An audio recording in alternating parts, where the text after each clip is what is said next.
Innal hamdalillah nahmaduhu wa nasta'inuhu wa nastaghfiruh wa na'udzu billahi min syururi anfusina wa min sayyiati a'malina. Man yahdihillahu fala mudhillalah wa man yudlil fala hadiyalah. Asyhadu an la ilaha illallah wahdahu la syarikalah wa asyhadu anna Muhammadan abduhu wa rasuluh. Ya ayyuhalladzina amanu taqullaha haqqa tuqatih wa la tamutunna illa wa antum muslimun. Ya ayyuhan nasu taqu rabbakumul ladzi khalaqakum min nafsin wahidah wa khalaqa minha zawjaha wa batha minhuma rijalan katsiran wa nisaa'a wattaqullaha alladzi tasaaluna bihi wal arham. Innallaha kana 'alaikum raqibah. Ya ayyuhalladzina amanu taqullaha wa qulu qawlan sadida yuslih lakum a'malakum wa yaghfir lakum dhunubakum wa man yuti'illaha wa rasulahu faqad faza fawzan 'azima. Amma ba'd, fa inna asaqal hadithi kitabullah wa khairal hadi hadyu Muhammadin sallallahu alaihi wasallam. Wa syarrul umuri muhdatsatuha wa kullu muhdatsatin bid'ah wa kullu bid'atin dhalalah wa kullu dhalalatin finnar. Ma'asal muslimin, ikhwani fillah wa akhwati rahimani wa rahimakumullah. Alhamdulillah, segala puji bagi Allah Subhanahu wa taala yang mempertemukan kita kembali dalam kajian kitab Al-Ibana As-Sughra oleh Al-Imam Ibnu Battah Al-Ukbari rahimahullah ta'ala dengan tahqiq Fadilatul Syekh Al-Allamah Al-Muhaddits Ali bin Hasan Al-Halabi Al-Athari rahimahullahu ta'ala. Langsung saja kita baca kembali bab pertama tentang Al-Manhaj wal Ittiba' halaman 51 poin 125. Halaman 51 poin 125. Al-Imam Ibnu Battah Al-Ukbari di sini membawakan ucapan para ulama salaf yang berkaitan dengan tahdziran mereka, peringatan mereka dari bermajlis, dari bermesraan, dari mendekat kepada ahli al-bid'ah. Wa qala Yusuf ibnu Asbat rahimahullah, berkata seorang ulama salaf yang bernama Yusuf bin al-Asbat atau bin Asbat rahimahullah ta'ala, beliau mengatakan an-nadharu ila sahibi bid'atin yutfi'u nural haqqi minal qalbi. Melihat kepada ahli bid'ah itu bisa memadamkan cahaya kebenaran dari hati. Ini sekali lagi intinya bagaimana para ulama salaf dahulu mentahdzir, memperingatkan kita semuanya dari mendekat kepada ahli bid'ah atau dari bermajlis ilmu dengan ahli al-bid'ah. Bahkan kata beliau, melihat kepada ahli bid'ah itu bisa memadamkan cahaya kebenaran yang ada dalam hati kita. Na'udzubillahi min dzalik. Bahkan ada riwayat juga dari ulama salaf ketika dia ditanya, "Kaifa asbahta?" Bagaimana kabarmu pagi ini? Sang ulama salaf mengatakan, "Bisyarrin."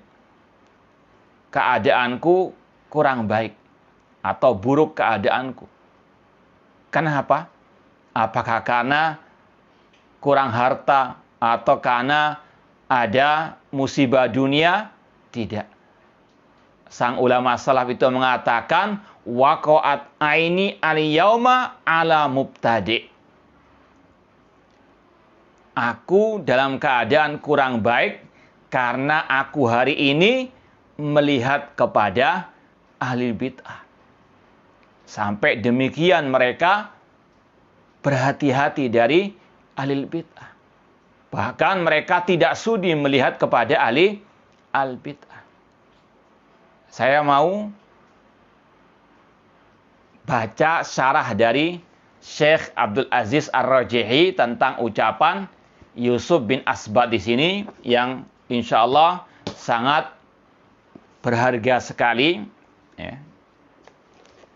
Dalam syarahnya Syekh Abdul Aziz Ar-Rajihi rahimahullah hafidhallah ta'ala, beliau mengatakan, yaqulu Yusuf bin Asbat. Yusuf bin Asbat berkata, an-nadhar ila sahibi bid'ah yudfi nurul haqqi minal qalbi. Melihat kepada ahli bid'ah itu bisa memadamkan cahaya kebenaran dari hati. Kenapa demikian? Kata beliau, li'annal insana idza nadhara ila sahibi bid'atin wa admanan nadhara ilaihi wa khalatahu wa asyarahu tazulul wahsyatu min bid'atihi wa ya'lafu hadhihi al bid'ata. Kenapa kita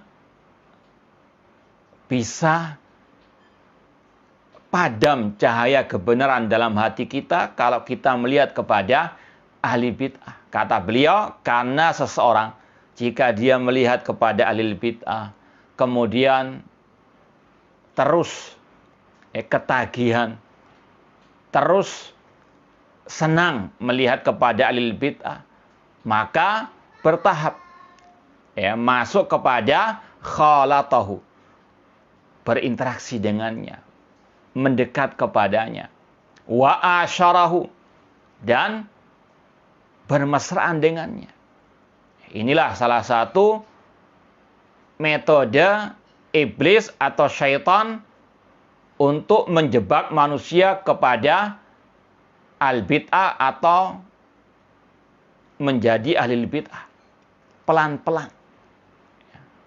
Makanya harus hati-hati. Makanya para ulama salaf dahulu menutup rapat-rapat pintu menuju kepada hal tersebut. Sadud dzari'ah. Kata Syekh Abdul Aziz Ar-Rajihi, karena mungkin pertama kali dia melihat ada kebencian. Tapi ketika sering melihatnya, maka ada rasa untuk apa? Mendekat kepadanya. Kalau istilah orang Jawa, tresno jalalan saka kulino. Karena sering ketemu, akhirnya apa? Tumbuh kecintaan kepada ahli bid'ah tersebut. Kata beliau, kalau seseorang itu melihat kepada ahli bid'ah, kemudian dia ketagihan terus-menerus melihatnya, maka mendekat kepadanya, kemudian dia pun berteman, bersahabat, bermajelis, bermesraan dengannya, maka hal itu akan tazul wahsya min bid'ati. Mungkin awalnya ketika dekat akan mengingkari kebid'ahannya, tapi karena sering duduk, maka hilang perasaan kebencian, perasaan mengingkari kebid'ahannya. Ya. Atau mungkin awal-awal dia sekolah di perguruan tinggi ahli bid'ah, awal-awal mungkin karena tuntutan profesi. Ya. Tapi karena tiap hari ketemu dengan sang dosen yang ahli bid'ah, yang mungkin juga ada liberal, bahkan ada syiahnya juga, naudzubillahi min dzalik. Ya. Mungkin awal-awal membenci, awal-awal mengingkari. Tapi 2 tahun belajar dengan ahli bid'ah, di sekolah ahli bid'ah, perguruan tinggi ahli bid'ah, maka hilang perasaan membenci kebid'ahan tersebut. Naudzubillahi min dzalik. Makanya sejak dahulu salaf sangat mentahdzir dekat dengan ahli al-bid'ah. Cepat atau lambat pasti akan terkena virus kebid'ahan. Minimal hilang perasaan al-bara' kepada bid'ah atau ahli al-bid'ah. Ya. Kata beliau, tazul wahsya min bid'ati. Hilang perasaan membenci kebid'ahan itu. Wa ya'laf hadil bid'ah. Sudah terbiasa dengan bid'ah tersebut. Bahkan mungkin mencintai ahli bid'ah tersebut. Wa idza alifal bid'ata tawfi'a nurul haqqi. Kalau sudah senang dengan kebid'ahan, dengan ahli bid'ah, maka akan padamlah cahaya kebenaran. Maka berbalik. Awalnya membenci ahli bid'ah menjadi mencintai ahli bid'ah. Kalau sudah mencintai ahli bid'ah, maka akan dibenci ahli sunnah. Karena tidak akan mungkin ketemu kecintaan kepada ahli bid'ah dengan kecintaan dengan ahli sunnah. Naudzubillahi min dzalik. Kata beliau, akan padam cahaya kebenaran dalam hati orang tersebut.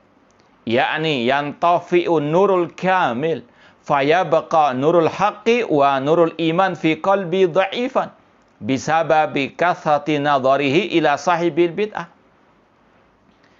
Maka cahaya keimanan dalam hati orang tersebut, cahaya sunnah dalam hati orang tersebut, itu semakin melemah, semakin melemah.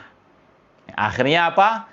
Nyinyiri ittiba as-sunnah. Atau nyinyiri seruan ittiba as-sunnah. Naudzubillahi min dzalik.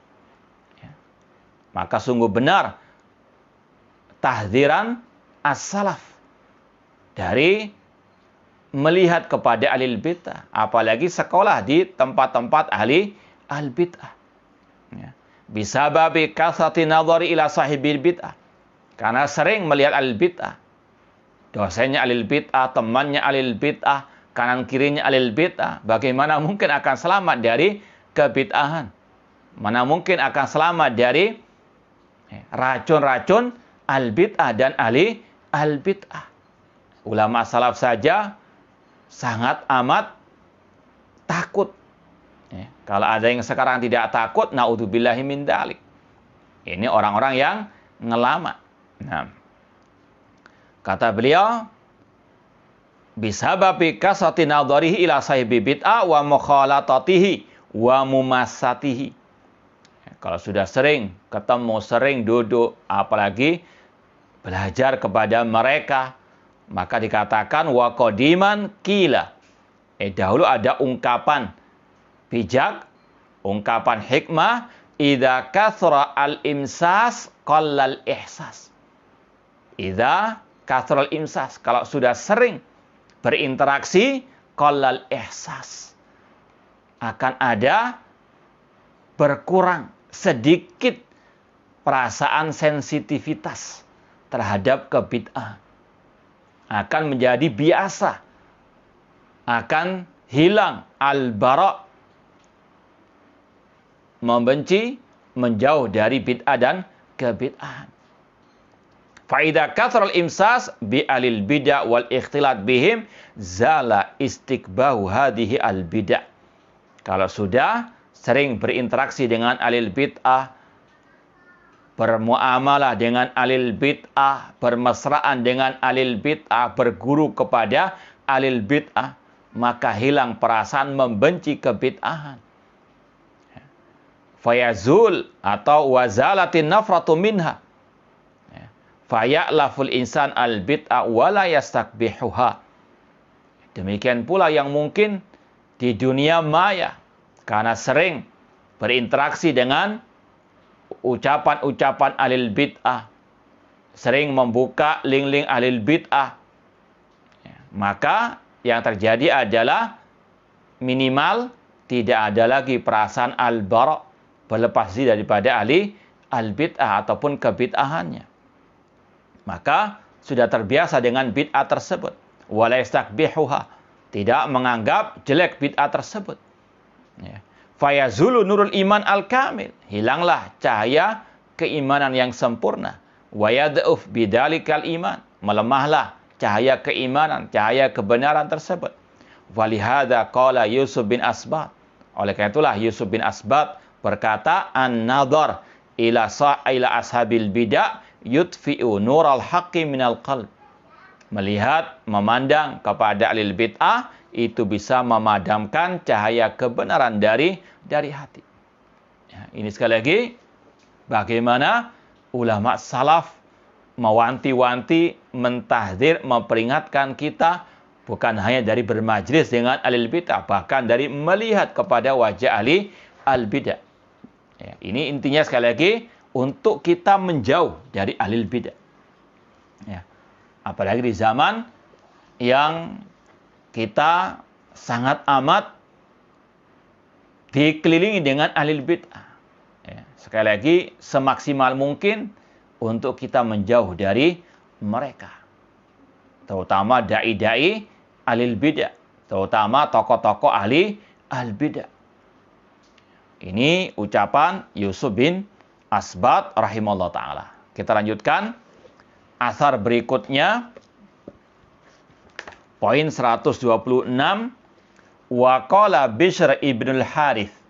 Berkata Bishr bin Harith rahimahullah ta'ala, Idza kana tariquka ala sahibi bid'atin, faghammid ainaika qabla an tablugha ilaih. Ini semakna dengan yang tadi.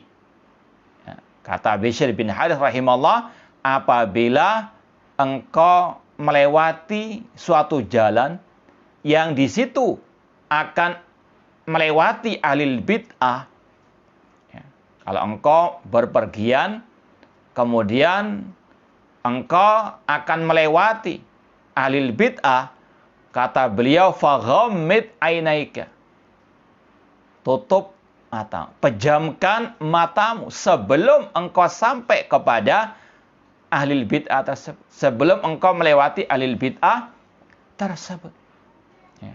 Ini sekali lagi karena bagaimana luar biasanya as-salaf dalam membenci, dalam menjauh dari ahli bid'ah, bukan malah mendekat kepada mereka, bukan malah ikut grup ya, ahli bid'ah. Dan ini sekali lagi sungguh benar ucapan as-salaf. Kalau sudah dekat dengan mereka, meskipun mungkin awal-awalnya mengingkari, namun lama-kelamaan timbul rasa al-wala. Ya, kalau sudah wala kepada ahli bid'ah, maka dia berbarok kepada ahli sunnah, memusuhi yang menyuruh kepada akidah salaf, manhaj as-salaf. Karena cahaya kebenaran dalam hatinya sudah padam. Kata beliau, kalau engkau akan melewati ahli bid'ah, maka pejamkan matamu sebelum engkau sampai kepadanya. Ya. Cuma jangan diartikan letterlek istilahnya. Misalnya antum naik mobil, kemudian mau melewati ahli bid'ah, kemudian menjamkan, sedangkan antum yang menyetirnya. Maka hati-hati. Ya, intinya sekali lagi, bagaimana tahdzir salaf dari mendekat kepada mereka, menutup pintu rapat-rapat, jangan sampai kita tertular bid'ahnya. Ya. Mungkin bahkan lebih dari kita menjauh dari virus corona. Nasallahu ta'ala as-salama wal afiyah.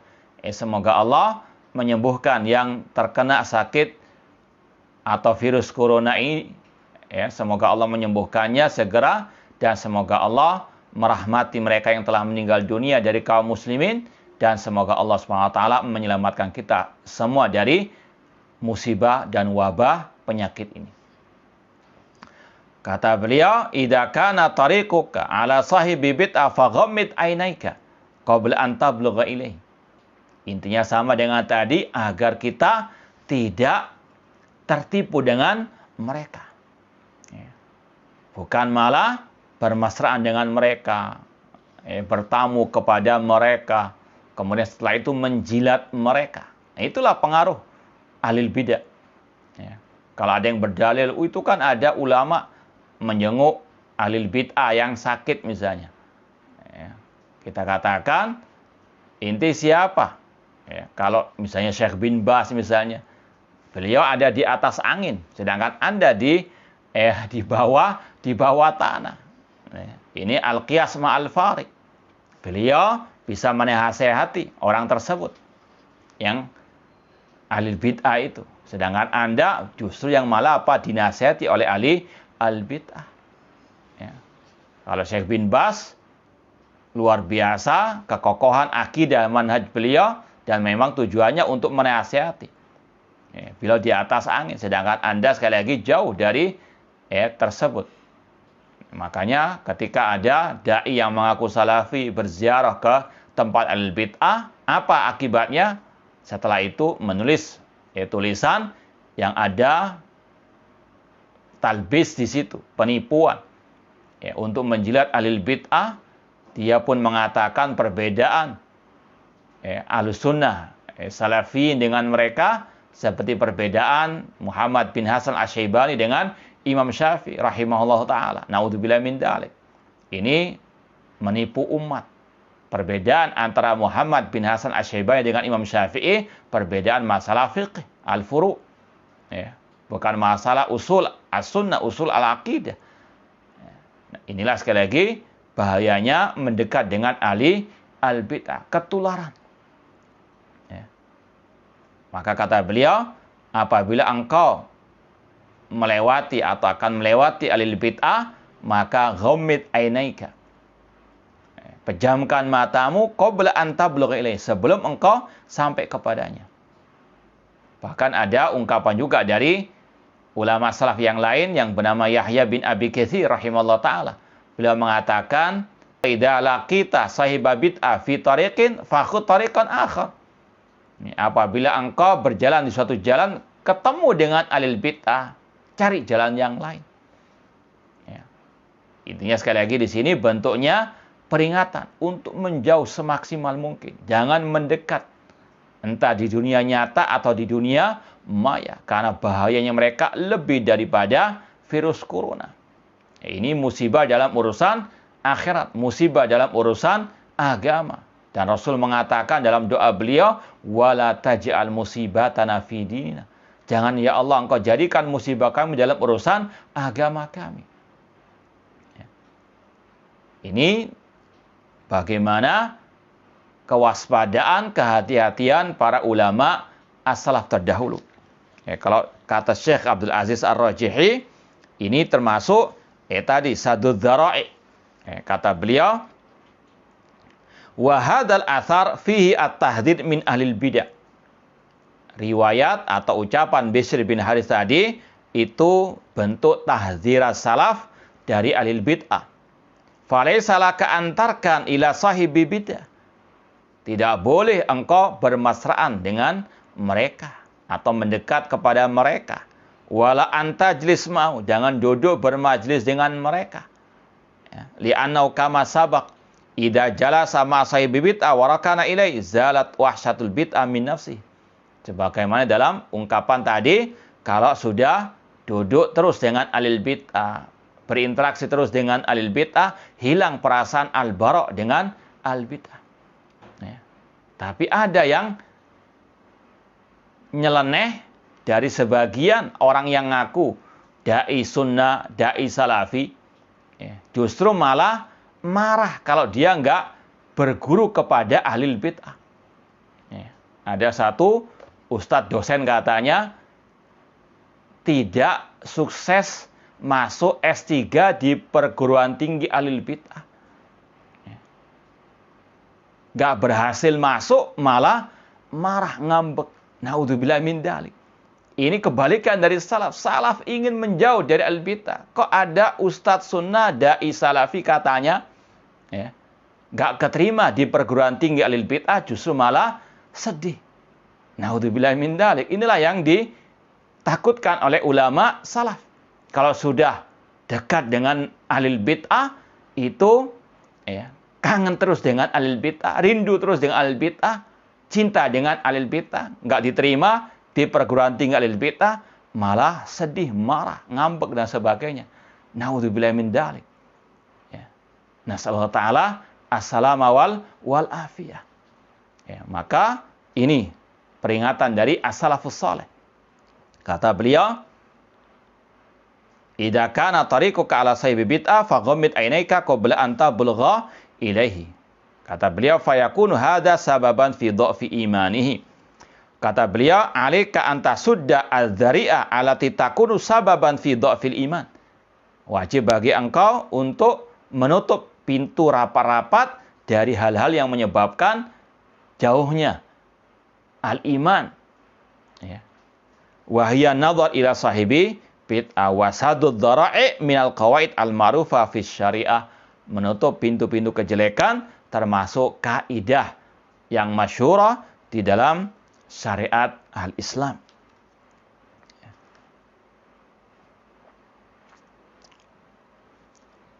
Kata beliau dalam sarahnya, kata Syekh Abdul Aziz Ar-Rajihi dalam sarahnya, walihada qal fi syubuhat yanbaghi an tasuddal bab minal asal.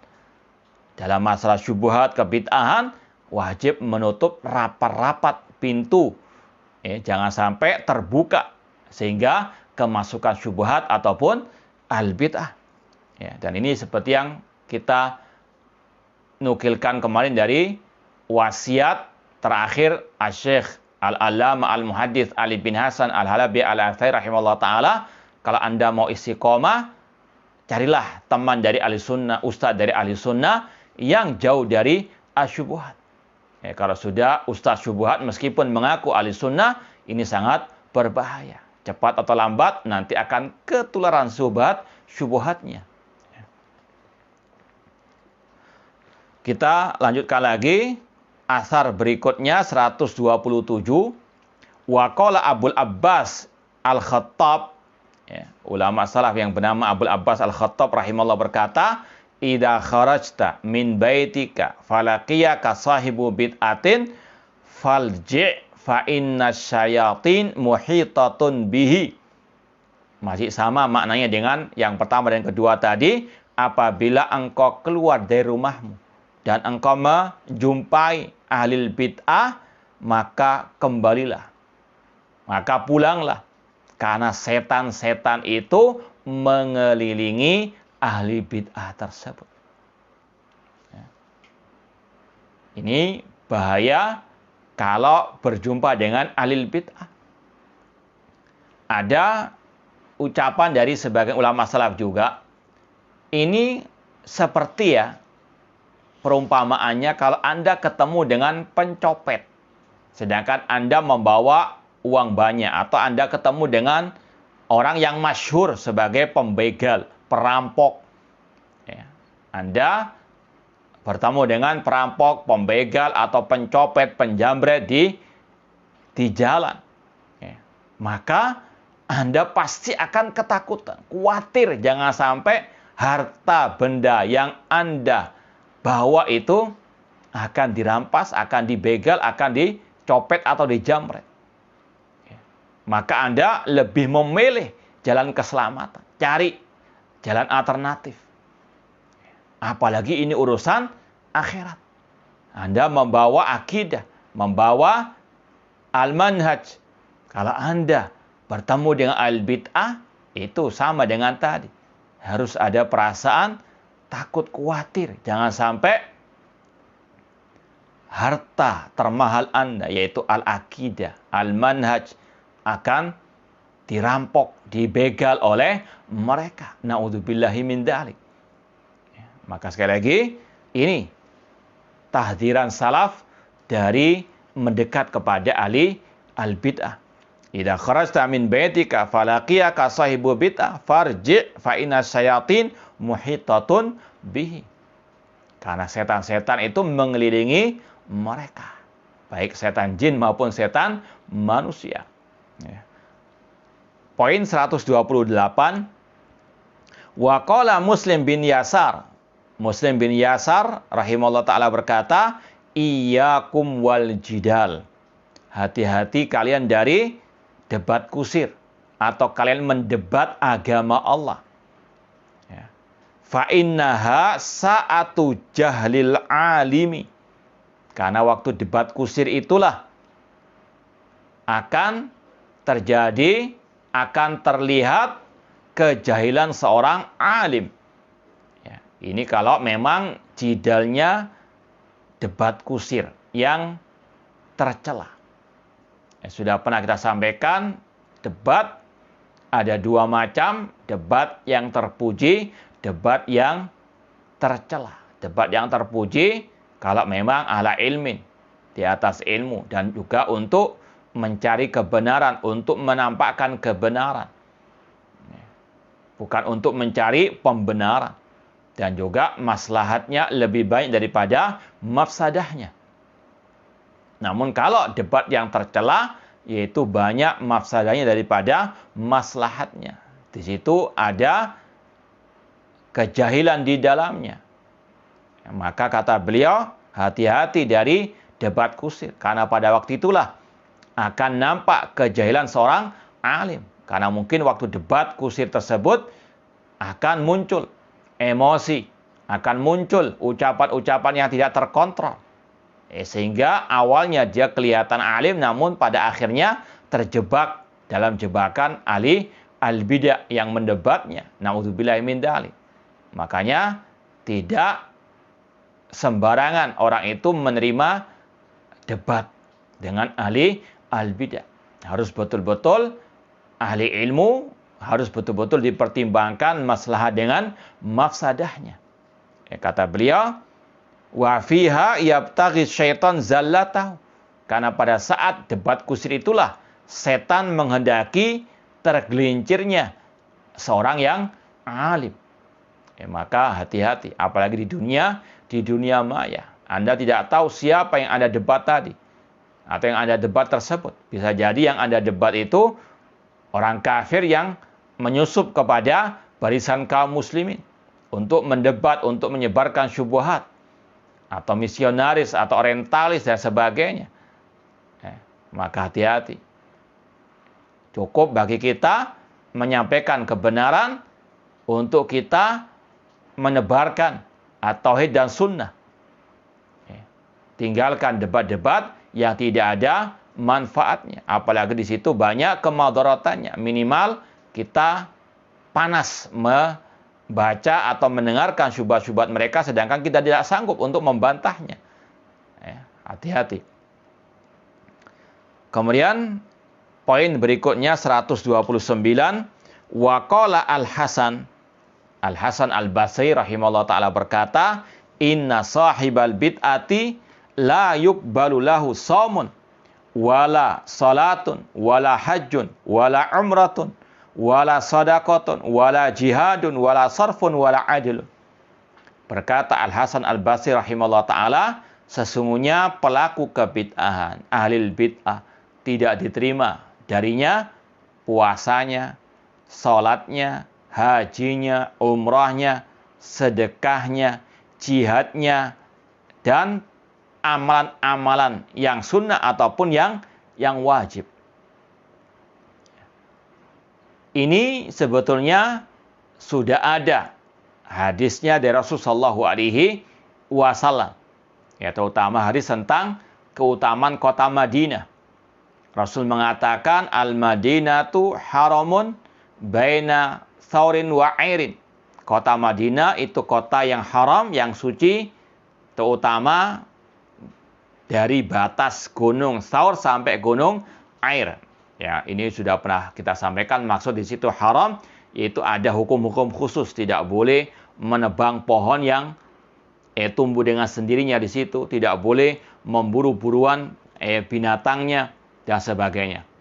Kata Rasul, faman ahdatsa fiha hadatsan au awa muhdatsan au muhditsan fa alaihi la'natullah wal malaikati wan nasi ajmain la yuqbalu minhu sarfun wala adlun. Kata Rasul SAW, barang siapa yang membuat kebid'ahan di kota Madinah atau yang membela, mendukung kebid'ahan, maka baginya laknat Allah, laknat para malaikat dan semua manusia, dan tidak diterima darinya ibadah-ibadah sunnah ataupun ibadah-ibadah wajibnya. Tapi kata Syekh Abdul Aziz Ar-Rajihi rahimahullah, yang tidak diterima ibadah-ibadahnya tersebut, baik yang sunnah maupun yang wajib, itu kalau bid'ahnya sudah sampai kepada bid'ah yang mukaffirah. Ya, sudah kita sampaikan, bid'ah dari sisi yang mengkafirkan dan yang tidak ada dua. bid'ah yang mukafirah, mengkafirkan pelakunya, yang menjadikan pelakunya bisa keluar dari Islam alias murtad, maka orang seperti ini tidak diterima amal ibadahnya. Karena Allah mengatakan, wa qadimna ila ma amilu min amalin faja'anahu haba'an mansura, dan kami hadapi amal perbuatan mereka, yaitu orang-orang kafir, orang yang murtad atau musyrikin, itu seperti debu yang bertebangan, tidak ada pahalanya sama sekali. Walau asyraku lahabita anhum ma kanu ya'malun, seandainya mereka berbuat syirik, gugur semua amal ibadah mereka. Ya, seperti bid'ah menyembah kuburan keramat, bid'ah menyembah wali yang telah mati. Ini bisa apa? Membatalkan keislaman. Ini bid'ah plus syirik. Ya, atau bid'ahnya kelompok Syiah Rafidah yang meyakini imam-imam mereka tahu yang gaib, bahkan celah, melecehkan Allah Subhanahu wa taala, melecehkan Rasulullah sallallahu alaihi wasallam, menuduh Al-Qur'an sudah tidak komplit lagi.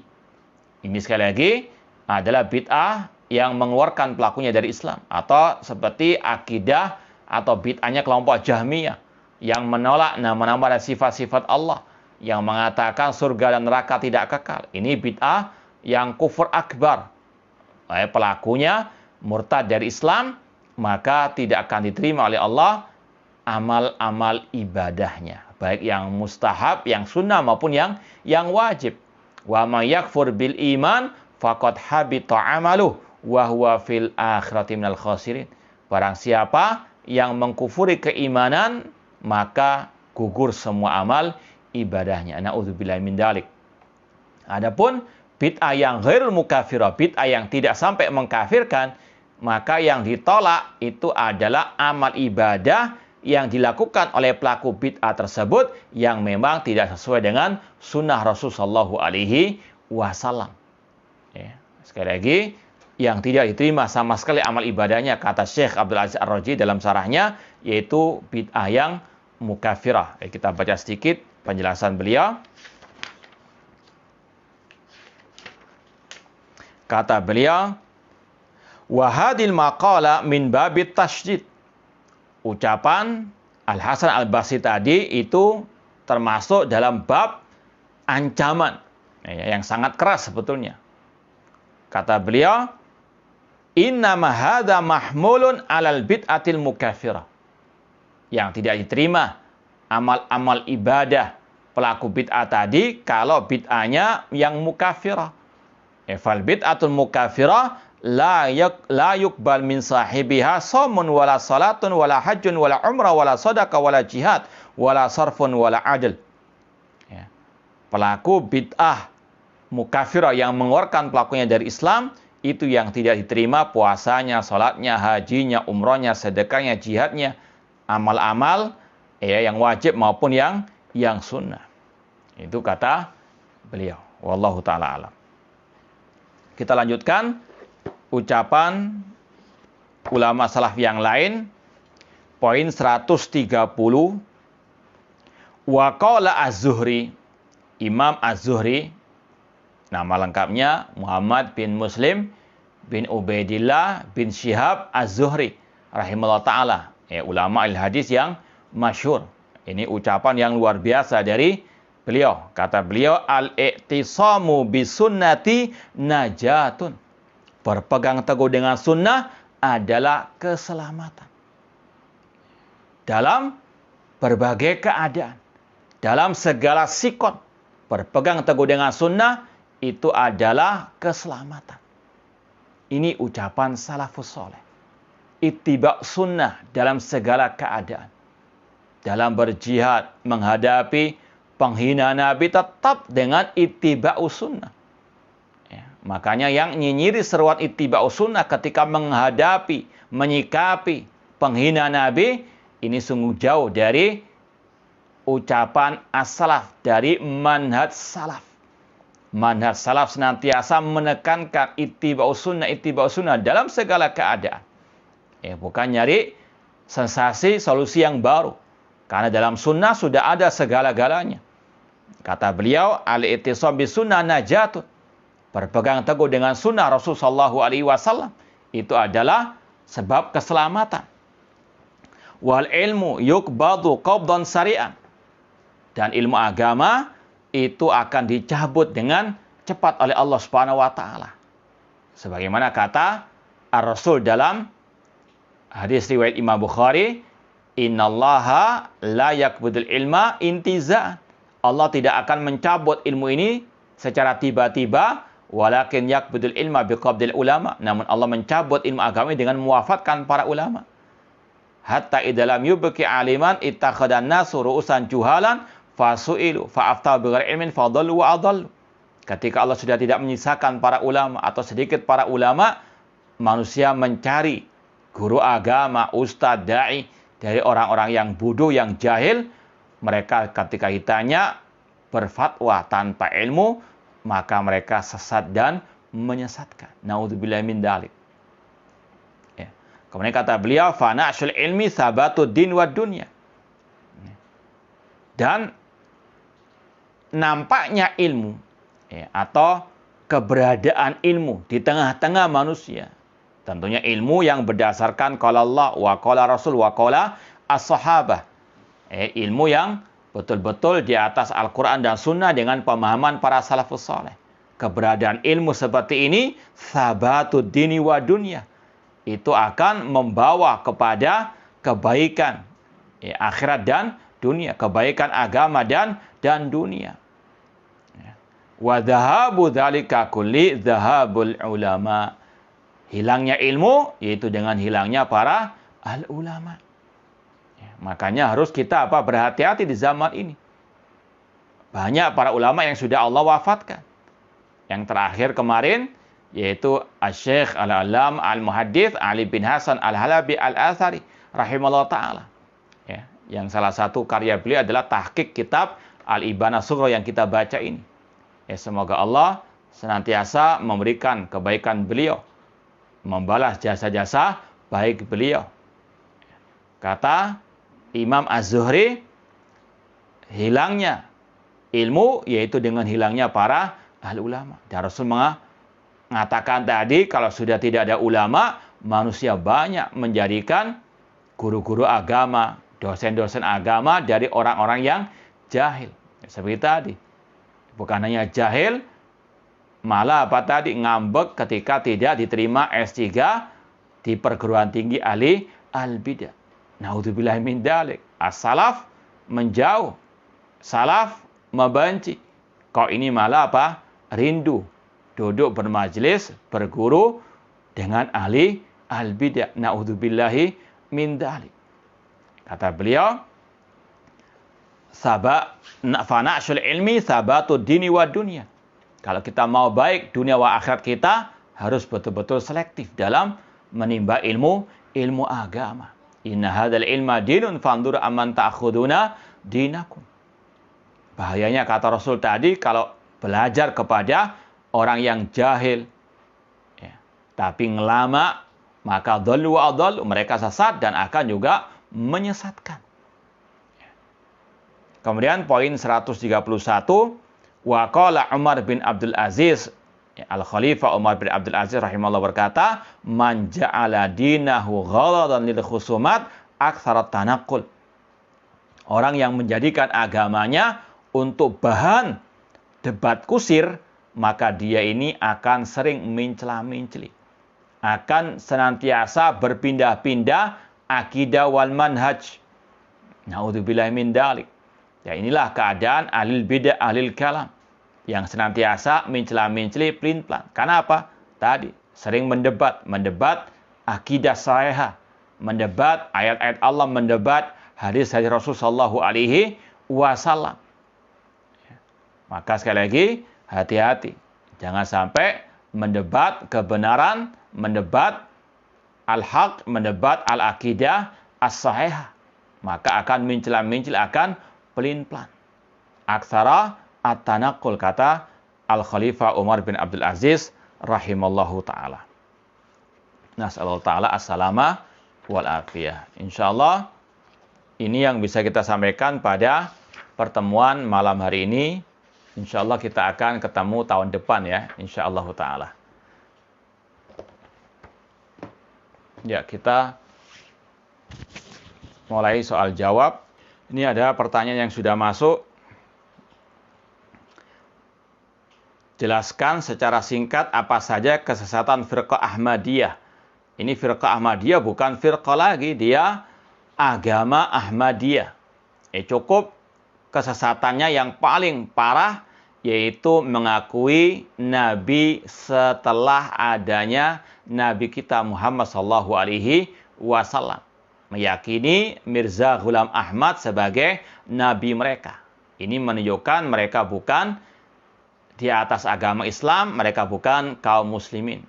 Mereka kufar, mereka non-muslim. Meskipun mengaku muslim, namun mereka murtadun sebagaimana fatwa para ulama ahli sunnah wal jamaah. Bagaimana menjaga diri kita dari ahli bid'ah, baik teman-teman atau dai-dai ahli bid'ah yang begitu banyaknya di sekeliling kita. Kita harus betul-betul tahu akidah sahihah agar kita bisa memiliki tameng, memiliki benteng yang kokoh. Itu yang harus kita lakukan pertama kali.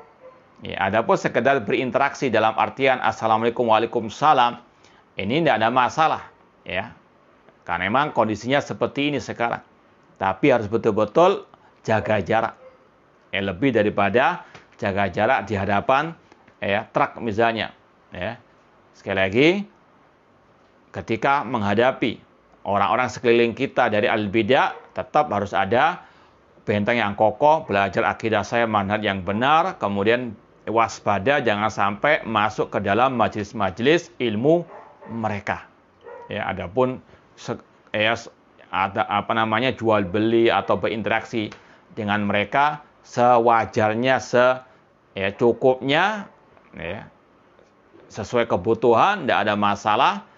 Karena memang kondisinya sekarang seperti ini. Cuma hati-hati tetap, jangan sampai jatuh ke dalam jebakan-jebakan racun-racun mereka. Semaksimal mungkin menjauh dari mereka, tidak mendekat kepada mereka.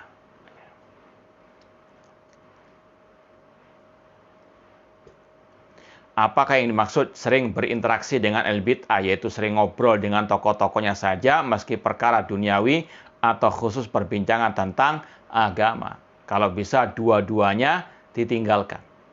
Cuma memang keadaan hati-hati, terkadang awal-awal seperti tadi. Awal-awalnya suatu kebutuhan. Namun lama-lama jadi suka, jadi berwala. Na'udzubillah min dzalik. Namun bedakan antara keterpaksaan dengan kita memiliki pilihan. Seperti sebagian orang yang gagal paham,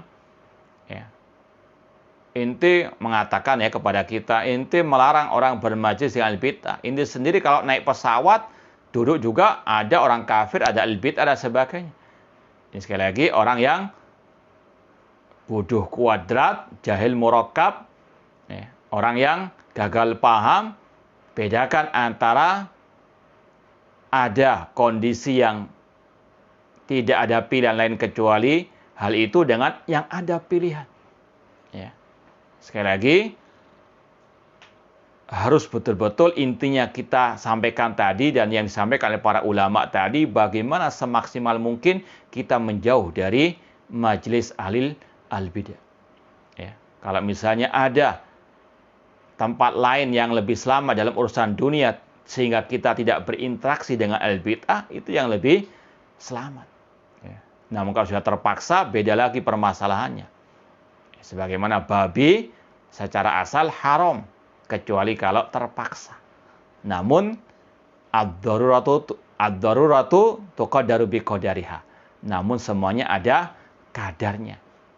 Tidak asal terpaksa, namun malah ketagihan. Na'udzubillahi min dzalik.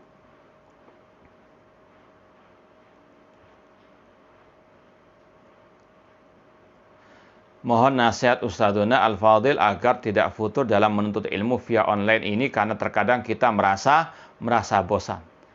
Yang pertama, tetap niatkan ikhlas karena Allah Subhanahu wa taala.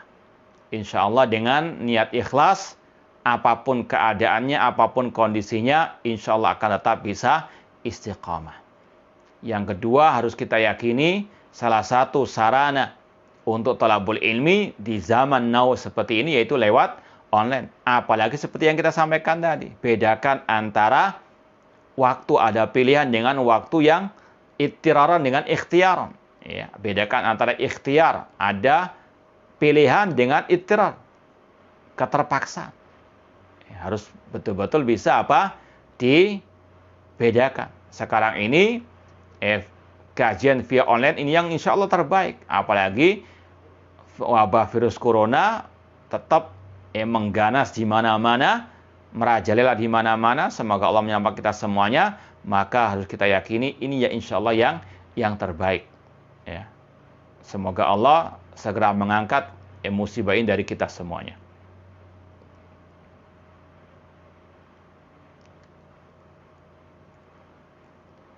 Bagaimana jika yang mengimami salat berjamaah adalah seorang yang menyeru kebid'ahan di masjid kampung? Bagaimana solusinya?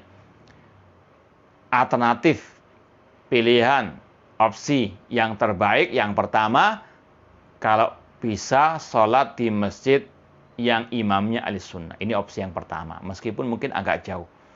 Tapi opsi yang kedua, ahli sunnah membolehkan berjamaah dengan ahli bid'ah selama bid'ahnya tidak sampai mengeluarkannya dari al-Islam, atau alias dia ini bukan orang yang murtad. Sah salat di belakang ahli bid'ah. Ini sekali lagi, karena memang tidak ada pilihan lain kecuali salat di tempat mereka.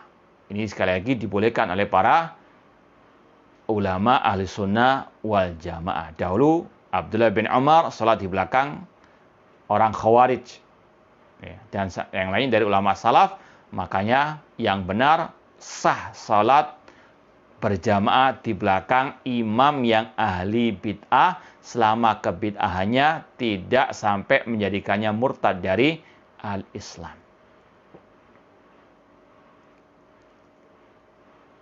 Bagaimana cara kita menasihati orang tua agar mau mengenal kebenaran yang hak? Yang pertama, dengan banyak mendoakannya. Ya. Kemudian yang kedua, usaha semaksimal mungkin. Mungkin kalau kita nggak bisa dengan lisan langsung, mungkin kita kasih buku. Mungkin dengan tidak secara langsung. Mungkin ada tempat-tempat yang memang orang tua kita suka duduk di situ. Kita taruh di situ buku atau majalah yang hendak kita nasihatkan isinya kepada orang tua kita. Ya. Kita biarkan buku itu di situ. Mungkin orang tua kita penasaran ini buku apa, mungkin dibaca. Ya. Atau caranya kita mau menasihati namun tidak secara langsung. Kita mungkin mendengarkan kajian lewat mungkin HP kita, mungkin lewat TV misalnya. Ya, mungkin di situ ada nasihat dari ustadz Ahlus Sunnah wal Jamaah yang menyampaikan nasihat tentunya dengan hikmah wal mau'idati al hasanah. Ya, atau mungkin kita misalnya belikan antena TV Roja misalnya agar orang tua kita mendengar. Tentunya dengan sekali lagi bil hikmah wal mau'idati al hasanah, semaksimal mungkin. Ya, wa ma'alaina ilal balagh, tugas kita menyampaikan, diterima atau tidak kita serahkan kepada Allah Subhanahu wa taala. Laisa 'alaika hudahum walakin Allah yahdi man yasha. Hidayah itu di tangan Allah, hidayah taufik. Ya, bukan di tangan manusia. Innaka la tahdi man ahbabta walakin Allah yahdi man yasha. Maka Rasul Allah katakan, engkau Nabi Muhammad tidak akan bisa memberikan hidayah taufik kepada orang yang engkau cintai, namun Allah yang memberikan hidayah kepada siapa yang Dia kehendaki.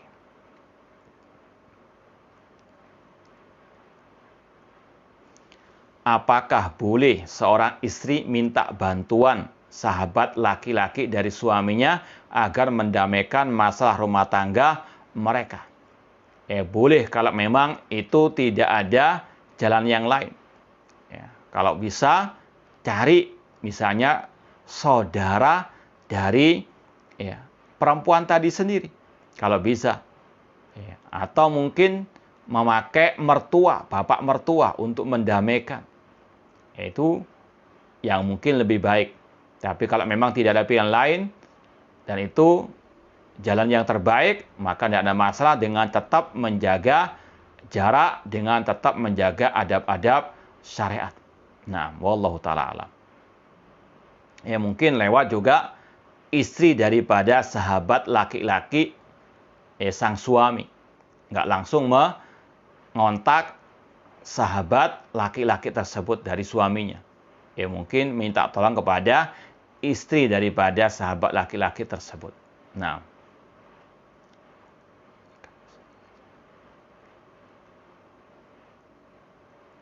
bagaimana menyikapi seseorang yang sering debat dengan ahli bid'ah? Apakah ia bisa dijadikan teman duduk? Kalau debatnya asal-asalan, debatnya debat kusir, kalau kita bisa nasihati teman tersebut, sahabat tersebut, itu lebih baik. Ya. Namun kalau tidak bisa, kita juga harus jaga jarak. Karena khawatir ketika dia sering debat dengan ahli bid'ah, sedangkan dia bukan ahlinya. Khawatir ada kemasukan syubhat-syubhat, racun-racun ahli bid'ah tersebut. Ya, sekali lagi harus betul-betul kita ingat wasiat, pesan dari para salafus saleh, karena itu kebaikan kita di dunia wal akhirah.